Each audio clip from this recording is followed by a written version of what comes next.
सुन्दर सुदूर पश्चिमतिर बैतडीमा पर्छ। पराल साल पहिरो गएको त्यहीतिर हाम्रो घर छ। हिउँदमा निकै छ बरिखामा डर छ। मध्य बच्चा जे हत्या हो यही भाग्यले गर्छ।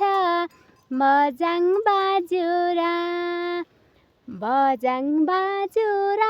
निभाइ जिन्दगानी यसै हजुर। बिहान बेलुका काम अर्यानी पढ्ने हो लेख्ने हो। किताबका अक्षरैले संसार धिक्ने हो। बजाङ बाजुरा निभाइ जिन्दगानी यसै हजुर। जिन्दगानी यसै हजुर।